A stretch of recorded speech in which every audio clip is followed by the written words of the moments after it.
y la gente quiere ver resultados. El tema de la caja de seguro social, todos en la mesa coincidimos que efectivamente era necesaria la reforma de la ley para ese tema de estabilidad que tú dices. Pero si no comienza a haber empleomanía formal, ¿a dónde vamos a llegar? Porque entonces no van a haber los cotizantes que efectivamente pongan el capital en lo que se quiere, o la rueda que se quiere poner a funcionar a través de la reforma de la Caja del Seguro Social. Entonces, no es solamente, los temas que toca son importantes, pero no solamente ver cómo está Panamá hacia afuera, sino que este año que viene es trascendental para que se comience a activar la economía, para que comience a haber empleos formales, para que efectivamente esos resultados que como gobierno se está... Oye, ahora que lo estoy viendo, ya que estaban hablando de la segunda vuelta de Vamos, el diputado Roberto Zúñiga está siendo anunciado como nuevo jefe de bancada de lo que queda de la coalición Vamos. Yo conozco a Roberto Zúñiga, es de mi circuito, conozco a su familia. Él es sobrino nieto de Carlos Iván Zúñiga, y es un pelado serio, tiene un equipo de gente joven, muy bien graduada. Le falta experiencia, por supuesto, y yo creo que este año les ha servido para estrellarse y ahora pararse y volver a ver. Ellos entraron un poco pasados de revoluciones todos, incluyendo a Roberto, pero yo creo que se han asentado, es así.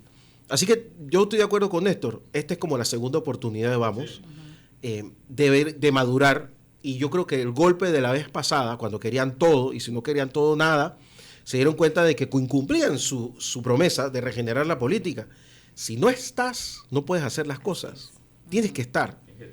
Entonces, si no estás en las comisiones, no estás en la junta directiva de la asamblea, muy poco puedes hacer, nada más que quejarte. Y resultó ser que ellos pensaron que lo de Juan Diego y el otro quejándose funcionaba, y se dieron cuenta de que cuando son tantos no funcionan. No funciona porque la gente te pide resultados. Te pide resultados porque es algo que yo... Una cosa es que tú seas dos y la gente dice, bueno, ellos son dos. Tratando de hacer algo. Están tratando de hacer algo. Una cosa que yo le he dicho a todo el que es diputado toda la vida es, mira, cuando tú no estás en la provincia de Panamá y tú eres del interior, tú no eres un diputado de oposición o de gobierno, tú eres el gobierno.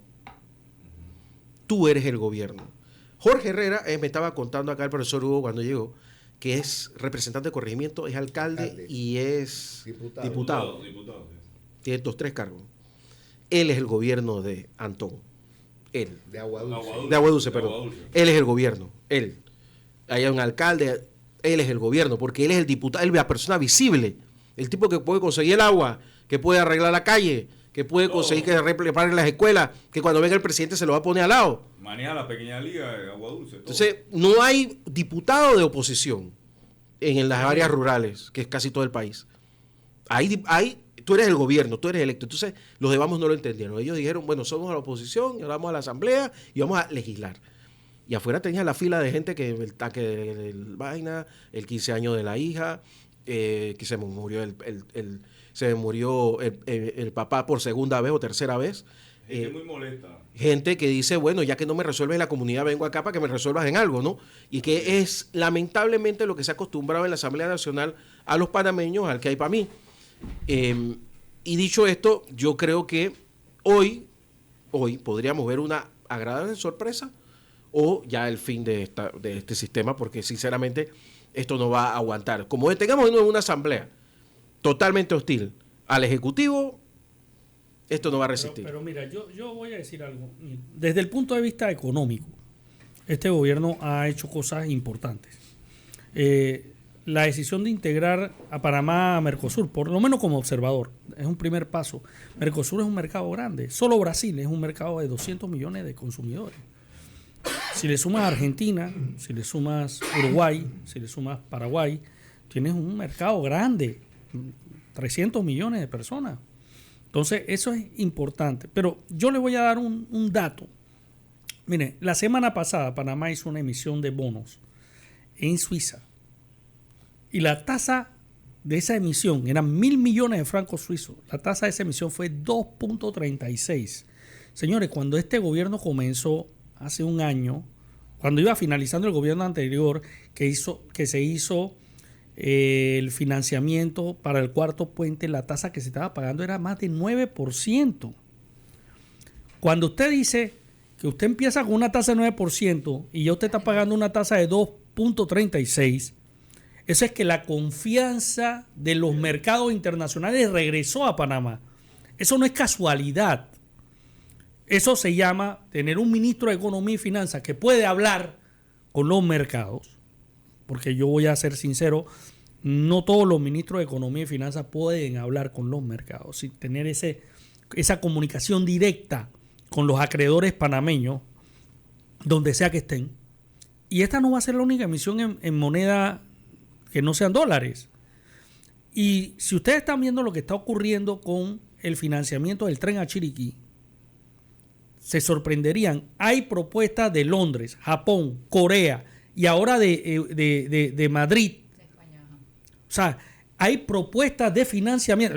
La de China está en la mesa desde siempre, pero no sé si la vayan a tomar. Pero pongamos que hay cinco países que están dispuestos a financiar ese tren a Chiriquí. ¿Ustedes saben desde cuándo Panamá no tenía esa variedad de opciones para financiar un proyecto? Algo está pasando en los mercados internacionales que están viendo positivo. Sí, importante, dos cosas, dos decisiones que ha tomado el presidente. La primera, la reforma a la Caja del Seguro Social. ¿Por qué? Porque eso le da estabilidad al sistema. Le da estabilidad al sistema financiero, le da estabilidad al sistema de pensiones, le da estabilidad al sistema de salud. Señores, si ustedes conocieran, por ejemplo, lo que está pasando en Colombia, solo aquí al lado, en Colombia, con el sistema de salud, que sí fue privatizado realmente. Eso sí fue privatizado a la brava durante la administración Uribe. Ahí usted tiene que ir a una clínica privada a atenderse y a una farmacia privada a recibir sus medicamentos, y las pensiones las administran empresas privadas. Nada parecido a lo que se ha hecho en Panamá. Nada parecido. Hoy usted puede ir a cualquier centro de salud de Panamá, del sistema del Ministerio de Salud, y usted paga 50 centavos por la atención médica. Los medicamentos han bajado de precio.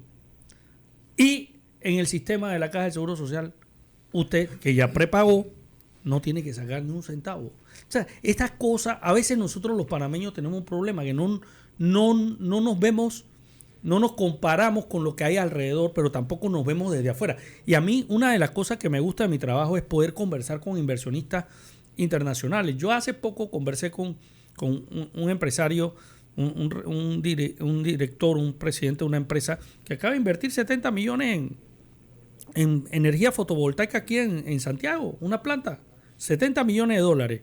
Y lo que me decía es, Panamá tiene todo para que yo pueda invertir, y está buscando dónde poner más plantas de generación solar y una planta de generación eólica. Y eso, tú conversas y tú preguntas ¿por qué? ¿Por qué en estas condiciones? ¿Por qué en medio de protesta usted sigue invirtiendo? Usted dice que Panamá lo tiene todo para invertir. Hitler, eso que tú dices está muy bien, pero el panameño a pie no lo entiende. El panameño a pie no entiende el tema de emisión de bonos en el exterior, de inversión extranjera, etcétera. Y la gente quiere ver resultados. El tema de la Caja de Seguro Social, todos en la mesa coincidimos que efectivamente era necesaria la reforma de la ley para ese tema de estabilidad que tú dices. Pero si no comienza a haber empleomanía formal, ¿a dónde vamos a llegar? Porque entonces no van a haber los cotizantes que efectivamente pongan el capital en lo que se quiere, o la rueda que se quiere poner a funcionar a través de la reforma de la Caja del Seguro Social. Entonces, no es solamente, los temas que toca son importantes, pero no solamente ver cómo está Panamá hacia afuera, sino que este año que viene es trascendental para que se comience a activar la economía, para que comience a haber empleos formales, para que efectivamente esos resultados que como gobierno se está buscando en los cambios que se hicieron a la ley del Seguro Social tengan un impacto, tengan el impacto económico que se quiere a nivel internacional, pero también tenga el impacto social que el pueblo está necesitando. Pero eso pasa por dos cosas, Katy. La primera, muy importante, es la reactivación de la mina. Ahí vas a tener la posibilidad de generar 40,000 empleos en un lapso de un año aproximadamente. O sea, porque eso tampoco es meter la llave y encender el carro. Eso tomará su tiempo, pero esa es la primera.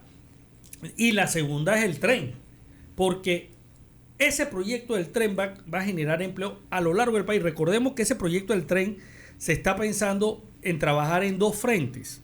Así se trabajó la línea 3 del metro, en 2 frentes, y ya está casi terminando. Ya, sí.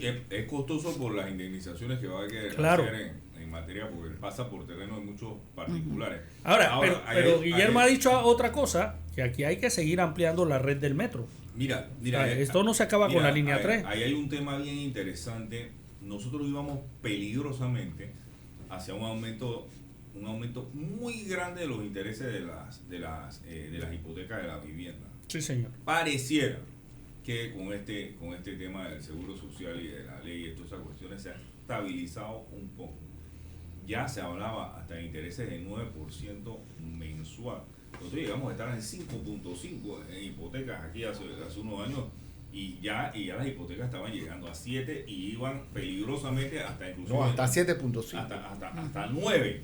Ya si tenemos las hipotecas en 9, nosotros estamos en un problema. Sí, hay mucha gente que no puede pagar. Que no va a poder pagar su hipoteca. Estaríamos regresando al tema de los alquileres, que eso tanto problema trajo en el pasado. Ese tema ahí. Y hablábamos fuera de cámara el tema de la seguridad. Y el tema de la seguridad, eso hay que, el mensaje tiene que ser vendido de una manera muy clara a los panameños. Nosotros somos un país de tránsito y como país de tránsito ya desde la época de la colonia por aquí pasa de todo lo bueno y lo malo. Mira lo que sucedió en Costa Rica, que me comentabas.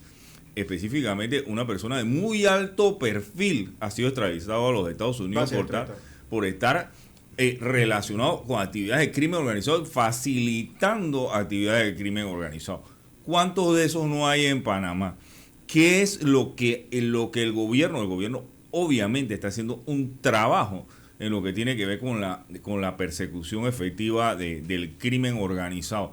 Aquí nosotros a veces nos molestamos porque se venden los mensajes mal. Mira, en 1898-99 aquí había un enredo con un tratado que se llamaba Clayton-Bauer. Ese tratado era entre Estados Unidos y el Reino Unido y no permitía de alguna manera de que se construyera el canal de Panamá. ¿Por qué no permitía que se construyera el canal de Panamá? Porque impedía que existieran bases militares en el área específicamente del canal para proteger la neutralidad, que esa es otra de las cuestiones. ¿Cómo protegemos la neutralidad si no tenemos armamento que mande un mensaje disuasivo a que no te ataque? Sucede en Suiza, sucede en Bélgica, sucede en esos países como lo hemos hablado. Entonces, aquí se firmaron una serie de convenios.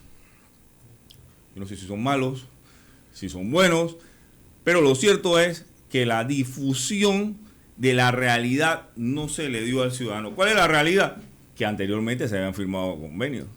¿Cuál es la realidad? Que esos convenios habían sido demandados de inconstitucionalidad. ¿Cómo qué convenios? Como el convenio Salas-Vérquez de interdicción marítima, del caso de narcotráfico, había sido demandado. ¿Y qué había dicho la Corte? Que este tipo de convenio o acuerdos simplificados no requerían pasar por la Asamblea de Diputados. Y eso lo dijo la Corte Suprema de Justicia del Pleno en una demanda de inconstitucionalidad. Pero esto no se le dice al pueblo. Entonces se deja un mensaje, vuelvo y repito y regreso, se deja un mensaje de imposición. Ey, hay varias ideas. Tú puedes tener una idea, yo puedo tener una idea. Se ponen las ideas en la mesa. Yo estoy seguro que cuando el presidente se le puso eso en la mesa, que no lo firmó él, lo firmó el ministro de Seguridad, se le puso en la mesa. Ven acá, aquí han habido acuerdos simplificados de esta naturaleza, que son acuerdos en donde específicamente se ha dicho, la Corte que ha dicho en estos acuerdos, que esto no tiene que pasar por la Asamblea, pero aquí la gente está diciéndole al pueblo que no pasó por la Asamblea, que eso es ilegal, que es inconstitucional, que eso es lo que se habla todo el día. Entonces, estos temas hay que atacarlos con ideas. Estos temas hay que atacarlos con argumentos, porque si no se ataca con argumentos, eso queda ahí, y tú ves que cada rato, Guillermo, ese tema sale a la palestra. Ese es un tema que está ahí y sale. Yo quisiera Guillermo, únicamente retomar un comentario que hizo Hitler y recalcó Katiuska con respecto al préstamo. Colocó bonos en Panamá en el exterior a fin de obtener recursos, y muchas veces esos recursos económicos que el país adquiere los utiliza en gran medida para balancear el presupuesto de la República. Pero ¿cómo nosotros podemos, o el país, o el gobierno, cómo puede reactivar y ayudar a la reactivación económica del país? Es que esos fondos que el país obtuvo colocando valores, bonos en los mercados internacionales, mayormente sea para que vaya hacia los gastos de inversión, pagar a proveedores. Lo que pasa que lamentablemente aquí recurrentemente, ¿para qué se hace? Para pagar planilla, subsidio. Entonces aquí tenemos un problema endémico en este país. Agarren el 70% o el 80% de esos fondos a fin de reactivar las obras para pagarle a los proveedores y mover el presupuesto de inversión, pero principalmente en el MIBI. A proveedores. Pero es que es se pagaron más de 1.300 millones de dólares. Lo que pasa es que... Pero que sea el arrastre que hay. Pero ese era el arrastre porque, bueno, las anteriores administraciones, aquí habían deuda desde el gobierno del presidente Varela. Aquí se le debía a Guyana el arroz que se vendía en el Lima.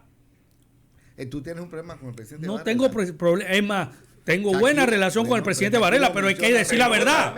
Hay que decir la verdad. Hay que decir la verdad. Aquí se le debía millones de dólares a los Hitler. a la gente de Guyana, porque no se pagó. Yo sé Hitler, pero aquí Durante toda la administración Hitler. de Nito Cortizo tampoco se canceló esa deuda. Hitler. Cosa curiosa. Hitler. Entonces llega este gobierno, cumple. Hitler, está bien, pero Hitler, pero es que un poco el mensaje es de que gran parte de esa colocación de bonos o valores en los mercados internacionales para adquirir fondos, que muchas veces son para balancear presupuestos, que se ha destinado mayormente para el presupuesto de inversión, el pago de proveedores. Yo sí debo decir O sea, una cosa, estoy de acuerdo contigo, pero es que no podemos estar mirando hacia atrás. Héctor, yo sí Ese debo es decir el una problema cosa. de nosotros Yo sí muchas Yo veces. te voy a admitir una cosa. Ha faltado más ímpetu en la revisión de la planilla estatal. En la reducción de la planilla estatal. En eso sí ha faltado más ímpetu. Aquí se ha hablado de que quieren eliminar algunas instituciones, pero es que eliminar instituciones y tú quieres reducir el gasto, no es que vas a agarrar a los 500 funcionarios y se lo vas a meter a otro. O sea, eso es lo que va a pasar, Hitler, lamentablemente. Mira, y aquí, cuidado, el tiempo me da la razón, Hitler. Aquí desde el gobierno de Guillermo Endara no ha habido un plan de retiro laboral creíble en el Estado. Yo recuerdo el plan que hizo Guillermo Endara con Guillermo Ford como ministro de Economía y Finanzas, que era que tú te retirabas del Estado, te daban una bonificación y durante X cantidad de años no podías volver a la administración pública y ese puesto del que tú salías desaparecía. Así pasó mucho en el IRRE. Desaparecía. Es que eso es lo que tiene que pasar Y con las eso no. jubilaciones. Cada vez que se va jubilando un funcionario del Estado, lamentablemente ir eliminando. Aquí se le da la vuelta a todo con los benditos Tenemos un transitorios. montón de secretarias sin es que aquí se le da la vuelta choferes a sin los auto. transitorios.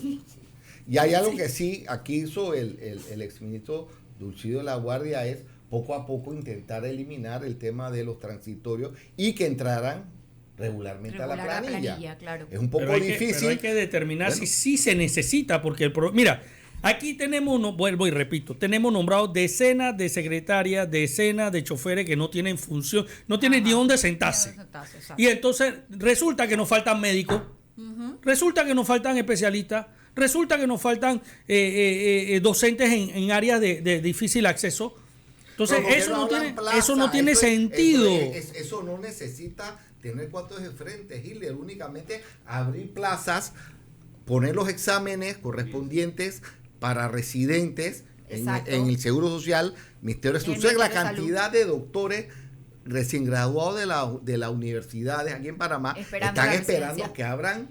Así es. O sea, sí. Oye, antes se vaya, te iba a decir algo, José. Sí, bueno, me tengo que retirar un poquito antes Les doy el saludo de la semana pues, a todos. No, lo que Yo me saqué y vi que fue para la botella.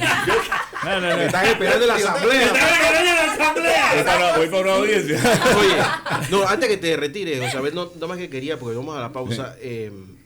Eric Fratini escribió un libro que se llama Los Cuervos del Vaticano. Sí, claro. En ese libro se predijo la renuncia de Benedicto XVI, porque él tenía información antes de los Batilix, antes de lo que pasó con el Banco del Vaticano, que Hillary Clinton se había acercado al Vaticano a conversar con el Papa recién electo y le había dicho que ya estaban hasta las narices del Banco Vaticano y que no podía haber en el centro de Europa un banco que lavara, planchara y almidonara y que tenía que resolverlo.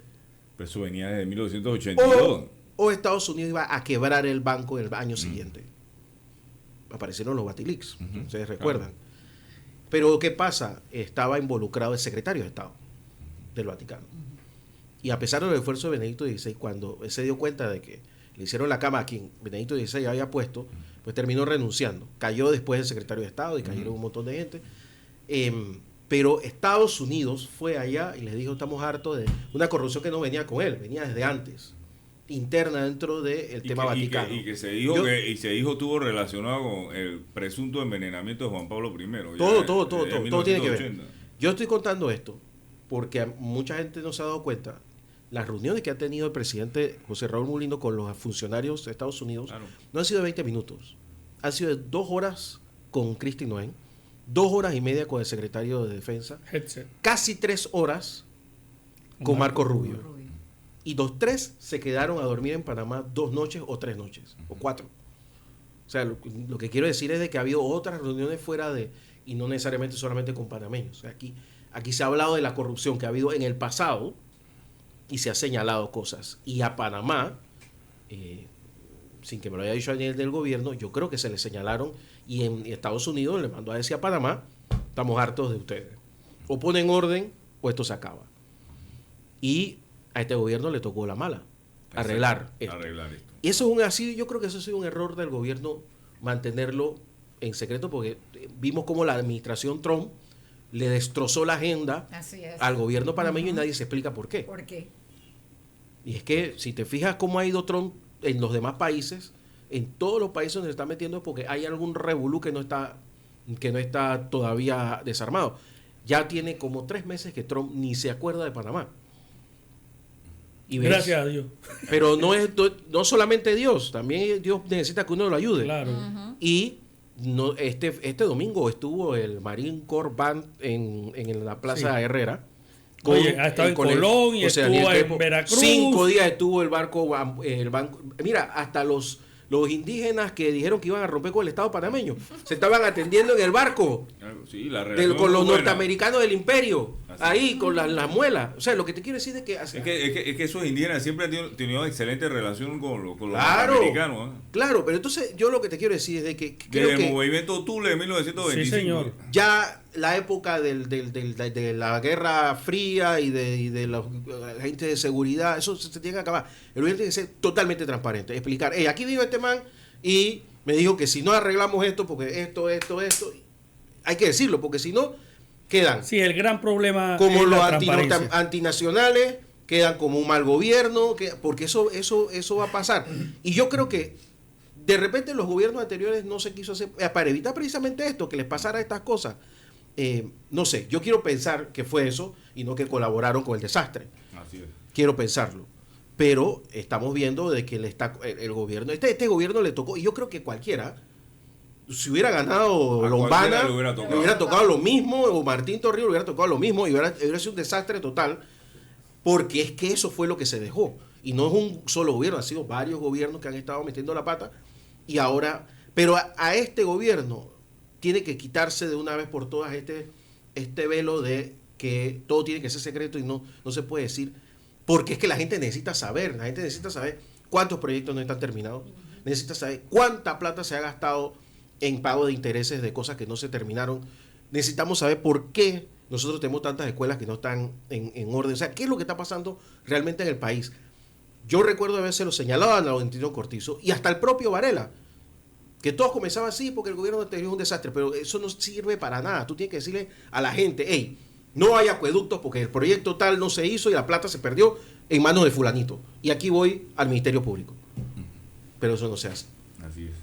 Así que bueno, oye, vamos a la pausa y regresamos con más aquí en La Mañana Ancon por Radio Ancon con unos minutos más de la tertulia de martes, esperando lo que vaya a pasar en la Asamblea Nacional en los 92.1 FM y radioancon.com. Porque está el chufuleo. Exacto.